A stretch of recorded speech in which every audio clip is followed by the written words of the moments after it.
Meeting Cezanne by Michael Morpurgo. Flipping through his mother's book, a young boy named Yannick admires the beauty of the countryside of Provence as painted by the master painter Cezanne. One summer, he gets the chance to go and spend the time with his uncle's family, who lived there. Yannick soon begins to enjoy his stay, occasionally helping his uncle run the village inn. One day, there's a bustle at the inn, for a famous man, the inn's best customer, comes visiting. Who is this man, and why is there such a fuss about his visit? That evening, my cousin Amandine told me I had to do everything properly because their best customer was coming to dine with some friends. He lived in the chateau in the village, she said, and was very famous. When I asked what he was famous for, she didn't reply. Questions! Always questions, she tutted. Go and fetch the logs. Whoever he was, he looked like an ordinary man, without much hair. But I felt very pleased when the famous man ate one of my crème brûlées. After the man and his guests left, we began to clear the table. I pulled the paper tablecloth off, scrunched it, and threw it into the fire as usual. Suddenly, Amandine went rushing past me. For some reason, she grabbed the tongs and tried to pull out the remnants of the burning paper tablecloth. But it was already too late. Then she turned to me. "You fool!" she shouted. "You little fool!" "What?" I said. "That man who just left does a drawing on the tablecloth as a tip for Papa if he likes his meal. You went and threw it in the fire. He's the most famous painter in the world. Idiot!"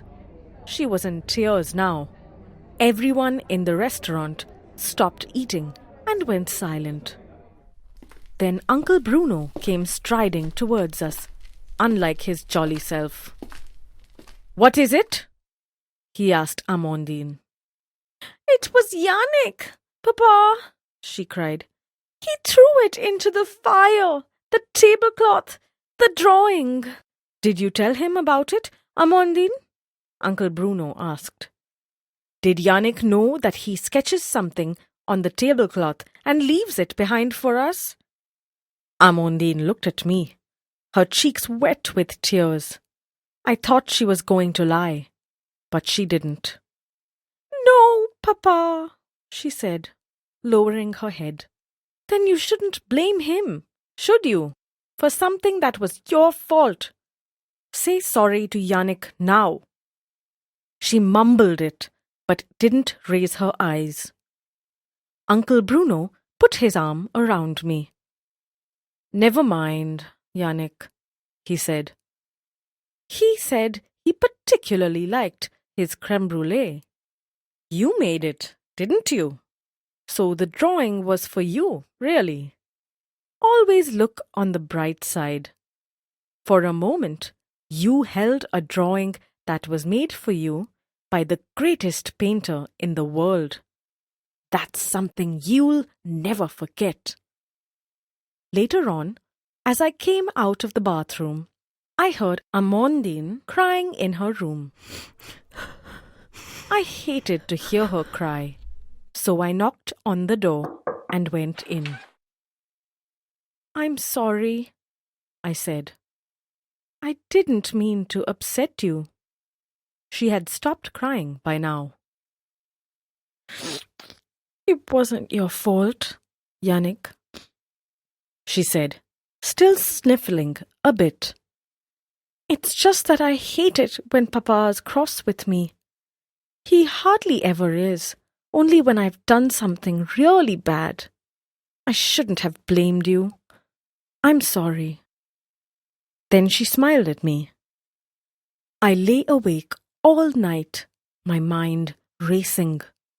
Somehow, I was going to make it all right again and make Amandine happy. Soon I had worked out exactly what and how to do it, even what I was going to say when the time came. That morning, I didn't go for my walk in the hills, but made my way down through the village towards the chateau. I waited till there was no one about.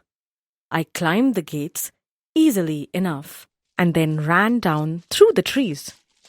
There, surrounded by the vast and threatening forest on all sides, was the old man with very little hair who had come to the inn.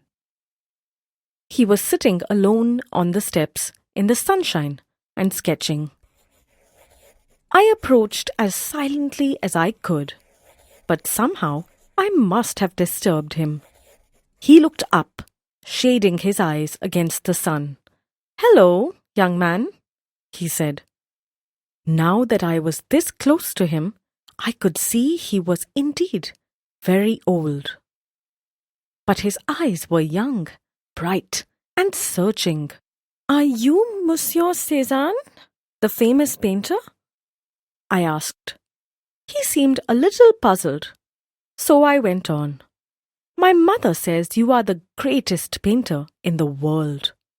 He smiled and then laughed. "I think your mother's probably right," he said. "You clearly have a wise mother. But why did she let a young lad like you come wandering here on his own?" I explained why I'd come and what I wanted. He looked at me with furrowed brows and said, "I remember you now, from last night. Of course I'll draw another picture for Bruno. What would he like? No, better still, what would you like?" "I like sailing boats," I said. "Can you do boats?" "I'll try," he replied with a smile. It didn't take him long. He drew fast, never once looking up. But as he worked, he asked me about where I'd seen sailing boats, about where I lived in Paris. He said he loved Paris and sailing boats too. "There," he said, tearing the sheet from his sketchbook and showing me. What do you think? 4 sailing boats were racing over the sea, out and beyond a lighthouse, just as I'd seen them in Brittany. But I saw he'd signed it Picasso. "I thought your name was Cezanne," I said. He smiled up at me. "How I wish it was," he said sadly. Then he added, "Off you go now."